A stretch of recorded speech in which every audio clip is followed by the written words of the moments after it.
लंडनमध्ये नोकरी लागलेल्या प्रेम बिराडे या तरुणानं पुण्यातल्या मॉडर्न महाविद्यालयावरती ज्या महाविद्यालयातून त्यानं पदवीचं शिक्षण पूर्ण केलं त्या महाविद्यालयानं मला लवकरात लवकर शिफारस पडताळणी प्रमाणपत्र जे आहे ते सादर केलं नाही, त्यामुळे मला नोकरी जी आहे ती लंडनमधली गमवावी लागली अशा पद्धतीचा व्हिडिओ बनवून आरोप केलेला आहे।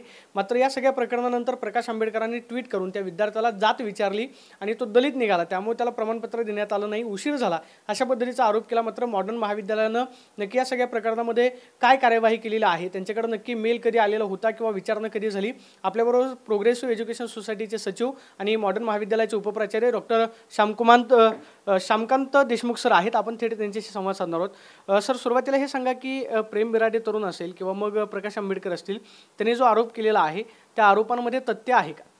या आरोपांमध्ये कोणतंही तथ्य नाही हे मी पहिल्यांदा आपल्याला आवर्जून आणि मुद्दामून सांगतोय। त्याचं कारण असं, मुळात प्रेम बिराडे हा विद्यार्थी ज्यावेळेस प्रोग्रेसिव्ह एज्युकेशन सोसायटीच्या मॉडर्न कला विज्ञान वाणिज्य महाविद्यालयामधून BBA हा अभ्यासक्रम 3 वर्षाचा जो होता तो 2020-21, 21-22, 22-23 या 3 शैक्षणिक वर्षामध्ये म्हणजे first year, second year, third year हा त्यांनी पूर्ण केलेला आहे। हा अभ्यासक्रम पूर्ण केल्यानंतर हा विद्यार्थी पुढं UK साठी ज्यावेळेस गेला, याचा संस्था म्हणून, महाविद्यालय म्हणून आम्हालाही अभिमान आहे की तो पुढे जाऊन शिकतो आहे। त्या संबंधी first year, second year, third इयरचे मार्कशीट, त्याचबरोबर डिग्री सर्टिफिकेट, त्याचबरोबर पासिंग सर्टिफिकेट आणि त्या विद्यार्थ्यांनी लेटर ऑफ रेकमेंडेशन जी मागितलेली होती ती दोन्ही आम्ही त्यांना दिलेली होती। त्यानंतर आत्ता आपण पहिल्यांदा जो उल्लेख केला की त्या विद्यार्थ्याचा जॉब हा गेलेला आहे किंवा त्यापासून तो वंचित राहतोय की काय, तर असं अजिबात नाहीये। मुळात हा जॉब त्या विद्यार्थ्याला लागलेला नव्हता, त्याची एक प्रक्रिया म्हणून त्या थर्ड पार्टीने म्हणजे आमच्याकडे ते डॉक्युमेंट व्हेरिफिकेशनची मेल पाठवलेली होती, विद्यार्थ्यांनी मेल पाठवलेली नव्हती। हा कंपनी आणि महाविद्यालयातला करस्पॉन्डन्स होता। याची पहिली मेल ही आम्हाला 30 सप्टेंबर रोजी प्राप्त झाली। या मेलमध्ये म्हणजे मला आवर्जून आपल्याला हे सांगायचं आहे की कुठेतरी दिशाभूल होते, कुठेतरी चुकीची माहिती पसरवली जाते। प्रोग्रेसिव्ह एज्युकेशन सोसायटीचं मॉडर्न महाविद्यालय हे 55 वर्ष जुनं आहे, संस्था 91 वर्षांची जुनी आहे। 1934 ची स्थापना ही संस्थेची आहे। संस्थेमध्ये एकूण 62 शाळा महाविद्यालय आहेत। तळागाळातल्या विद्यार्थ्यांना शिक्षण देण्यासाठी संस्था पुणे आणि पुणे परिसरालगत ही परिचित आहे। अतिशय गोरगरीब घरातली सर्व स्तरातील, सर्व घटकातील मुलं ही संस्थेमध्ये शिकतात। आज सुमारे 54,000हून जास्त विद्यार्थी संस्थेमध्ये शिक्षण घेत आहेत। 4,500 शिक्षक, शिक्षकेतर कर्मचारी आहेत। यामध्ये सुद्धा सर्व घटकांचे प्रतिनिधी आहेत। संस्थेचं जे प्रोग्रेसिव्ह एज्युकेशन सोसायटीचं नियामक मंडळ आहे त्यामध्ये सुद्धा सर्व घटकांचे प्रतिनिधी हे नियामक मंडळाचं संचालन करत असतात। प्रेम बिराडे हा विद्यार्थी ज्यावेळेस त्याच्या संदर्भात आम्हाला पहिली मेल प्राप्त झाली, त्या मेलमध्ये कुठलाही उल्लेख असा त्या कंपनीने केलेला नव्हता की या तारखेपर्यंत तुम्ही हे व्हेरिफिकेशन करून द्यावं। मुद्दा आलेला मेल आपल्याकडे आहे का? मेल आहे, माझ्याकडे मेल आहे। हो, दोन्ही मेल आहेत माझ्याकडे। एकूण 3 मेल त्यांची प्राप्त झालेली आहेत। या 3 मेलमध्ये पहिला मेल जो प्राप्त झालाय तो 30 सप्टेंबरला प्राप्त झाला। हे डॉक्युमेंट दिले होतं, मी सांगतो ना, एक वन बाय वन सांगतो। 30 सप्टेंबरला पहिला मेल प्राप्त झाला आणि त्या बाबतीत व्हेरिफिकेशन विचारलं। या मेलच्या बाबतीमध्ये मला आवर्जून आपल्या सर्वांना आणि प्रेक्षकांना आणि त्याचबरोबर म्हणजे प्रतिनिधींना असं सांगायचं की या मेलच्या बाबतीमध्ये अशा प्रकारचा जो मेल होता त्यामध्ये प्रेम बिराडे या विद्यार्थ्याला हिथ्रो एअरपोर्टच्या संबंधी, एव्हिएशनच्या संबंधीचा जॉब या पद्धतीने व्हेरिफिकेशन होणार होतं। दुसरी गोष्ट म्हणजे 5 वर्षाचं स्क्रीनिंग हे अभिप्रेत होतं मेलच्या वर्डिंग प्रमाणे। प्रत्यक्षात विद्यार्थी हा आमच्याकडे 3 वर्षच शिक्षणाला होता, 5 वर्ष नव्हता। त्यामुळे या बाबतीमध्ये सर्व माहिती घेताना, संकलित करताना जुना डेटा आहे, त्यात तो कोविडचा पिरियड होता, म्हणजे तो शिक्षण घेतलेला, या सगळ्या गोष्टी कंपाईल करायला थोडासा कालावधी गेला। दुसरी गोष्ट म्हणजे जी कंपनी आहे त्या कंपनीने म्हणजे पर्सनल रेफरन्स सोल्युशन्स नावाच्या कंपनीने हे थर्ड पार्टी व्हेरिफिकेशन एम्प्लॉईचं जी करते ती UK बेस्ड कंपनी आहे। त्या कंपनीने ज्यावेळेस आम्हाला मेल पाठवला त्यामध्ये कुठलीही डेडलाईन दिलेली नव्हती, हे मी पुन्हा एकदा अधोरेखित करतो. त्यांनी लवकरात लवकर याबाबत आम्हाला व्हेरिफिकेशन करून द्यावं असं म्हणलेलं होतं. अजून एक यातला महत्त्वाचा भाग असा आहे की या कंपनीने ज्यावेळेस मेल मॅटर जो लिहिलेला आहे तो तुम्हाला मी दाखवेन म्हणजे, तर त्यामध्ये एव्हिएशन ॲक्ट आणि एव्हिएशन मेरीटाईम ॲक्टमधल्या ज्या अमेंडमेंट झाल्या या दोन्ही ॲक्टचा उल्लेख केलेला आहे. त्याचं कारण असं, जो जॉब मिळणार आहे तो एव्हिएशनच्या संबंधी प्रेम बिराडेला मिळणार होता. साहजिकच या बाबतीमध्ये मोठी सिक्युरिटी किंवा कॉन्फिडेन्शियल इन्फॉर्मेशन उपलब्ध करून देणं ही त्या त्या प्रशासनाची जबाबदारी असते. आमच्या दृष्टीने अशा प्रकारचा मेल हा आमच्यासाठी सुद्धा नवीन होता. म्हणजे UK बेस्ड कंपनी. एक प्रश्न या निमित्तानं उपस्थित होतोय. त्यांना असं म्हटलं की मेल पाठवला मात्र महाविद्यालयाने ह्या सगळ्या प्रक्रियेला वेळ लागला. म्हणजे ती नक्की पहिला मेल कधी आला, दुसरा मेल कधी आला आणि आपण उत्तर नक्की कधी? येस, त्यामध्ये पहिला मेल मी सांगतो तसं 30 सप्टेंबरला आम्हाला प्राप्त झाला. दुसरा मेल 9 ऑक्टोबरला प्राप्त झाला. आणि त्यात मी जे म्हणालो तुम्हाला तसं की एकूण 5 वर्षाच्या स्क्रीनिंगचा उल्लेख होता. विद्यार्थी आमच्याकडे 3 वर्ष शिकायला होता.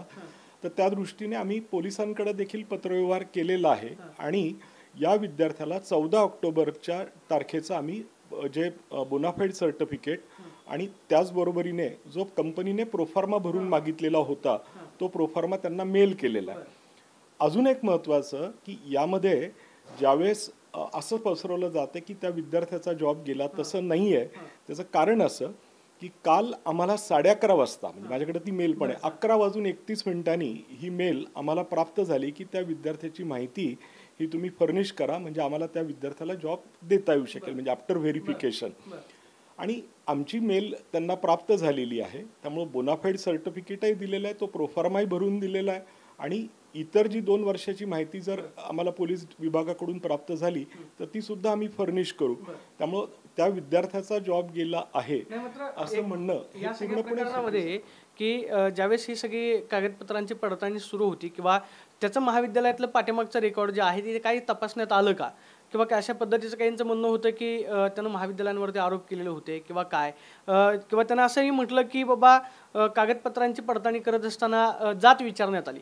हे खरंच काय झालं का? असं अजिबात झालेलं नाही. प्रोग्रेसिव्ह एज्युकेशन सोसायटीच्या मॉडर्न महाविद्यालयामध्ये आणि संस्था संचलित कोणत्याही शाळा महाविद्यालयामध्ये असं होणार नाही, अजिबात होणार नाही, याची मी पूर्ण तुम्हाला ग्वाही देतो. असं झालेलं नाही. आणि संबंधित व्यक्तीने सुद्धा असं मेन्शन केलेलं आहे त्याच्या इन्स्टा आणि फेसबुकच्या पोस्टवर की असं डायरेक्ट कुणीच जातीचा उल्लेख कधी झालेला नाही आहे, पण हा पसरवला जातोय. म्हणजे हा कधी उल्लेख झालेला नाही आहे कुणाच्या बाबतीत आणि होणारही नाही, याची मी तुम्हाला खात्री. या सगळ्या प्रकरणामध्ये आता महाविद्यालय म्हणून तुम्ही नक्की काय कार्यवाही केलेली आहे? त्यांचा जो मेल प्राप्त झालेला होता विद्यार्थ्याचं असं म्हणणं होतं की या सगळ्या प्रक्रियेला वेळ लागला, मुद्दा म्हणून वेळ लावण्यात आला किंवा काय, वेळ कशासाठी लागला की 9 तारखेला पहिला मेल आला, मग त्याच्यानंतर आपण जवळपास 14 तारखेला त्यांना ते प्रायमा फेसी त्यांचा अर्ज जो आहे तो भरून दिला. या सगळ्या प्रक्रियेला वेळ नक्की काय? त्याचं कारण असं आहे की मी परत एकदा सांगतो की एव्हिएशन पॉईंट ऑफ व्ह्यूने, मेरीटाईम ॲक्ट पॉईंट ऑफ व्ह्यूने आमच्या दृष्टीने हा विषय तसा नवीन होता. त्यात हा जो जॉब आहे हा ॲब्रॉडचा आहे, म्हणजे फॉरेन नॅशनल, म्हणजे UK बेस्ड कंपनी आहे ती. त्यामुळं ही माहिती देताना व्यवस्थित संकलित करून देणं हे गरजेचं होतं. त्याचबरोबर 2021, 21, 22, 22-23 या 3 वर्षाचे सगळे रेकॉर्ड तपासणं, सेमिस्टर पॅटर्न असतो, CIE एक्झाम असतात, एंडसेम एक्झाम असतात, याचं सगळं इत्यंभूत रेकॉर्ड बघणं, first year, second year, third इयरची मार्कशीट्स सगळ्या तपासून बघणं, ह्या सगळ्या गोष्टी त्यामध्ये इन्व्हॉल्व आहेत. सध्या महाविद्यालयामध्ये आत्ताच्या सेमिस्टरच्या बॅकलॉगच्या एक्झाम वगैरे चालू आहेत, एक्झाम सेक्शन त्यामध्ये बिझी आहे. दुसरी गोष्ट म्हणजे आजपासून दिवाळी सुरू होते, त्या दृष्टीने काही मध्ये सेमिस्टर ब्रेक असल्यामुळे ती सेमिस्टर ब्रेकची काही कामं होती. आणि महत्त्वाचं म्हणजे की जे मी परत एकदा सांगतोय आपल्याला की यामध्ये 5 वर्ष कालावधीचा जो मेन्शन केलेला क्रायटेरिया होता, त्यामध्ये विद्यार्थी जर आमच्याकडे 3 वर्षच होता तर 5 वर्षाचं देणं आम्हाला शक्य नव्हतं. ज्यावेळेस आता कंपनीचा परत मेल आलेला आहे त्यावेळेस तुम्ही माहिती, तो मेल नक्की कधी आला? तो काल आम्हाला ज्यावेळेस, म्हणजे मी 3 मेल आले परत एकदा सांगतोय, 30 सप्टेंबर, 9 ऑक्टोबर आणि 17 ऑक्टोबर.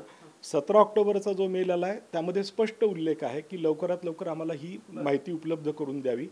तत्पूर्वी आमच्याकडून त्या मेलला रिप्लाय गेलेला आहे.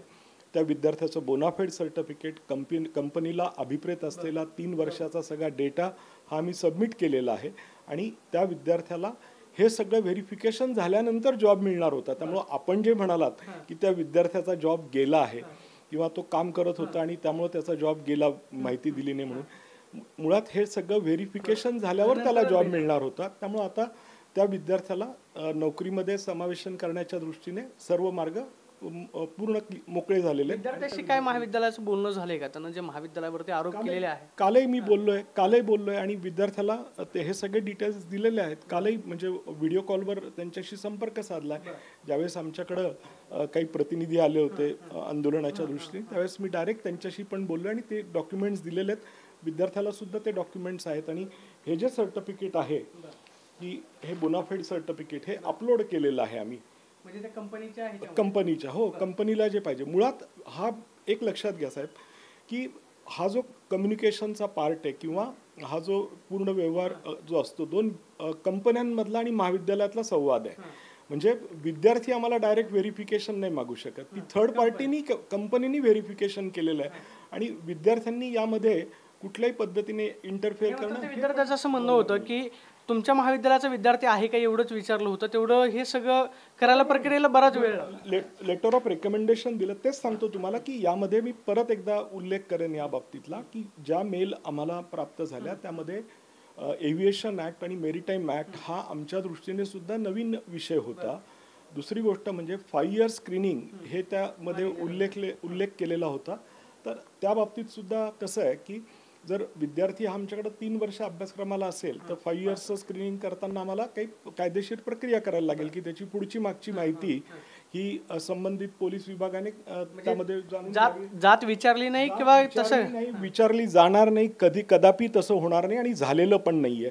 आणि यामध्ये जे काही आमच्याकडे सबमिशन्स आलेली आहेत त्याच्यावर आम्ही पाहिलंय, त्याची शहनिशा पूर्ण करू आणि संबंधितांना जर कोणी दोषी आढळलं तर त्याच्यावर आम्ही योग्य ती कार्यवाही करू.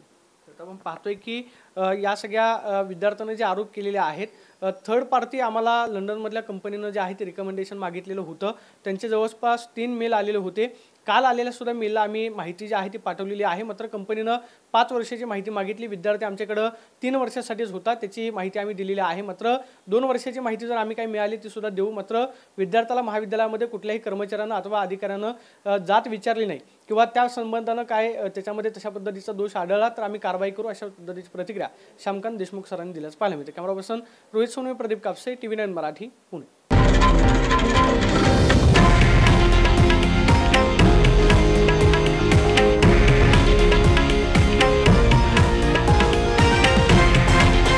हे आहे देशातील नंबर 1 न्यूज नेटवर्क आणि आपण पाहत आहात TV9 मराठी, एकमेव.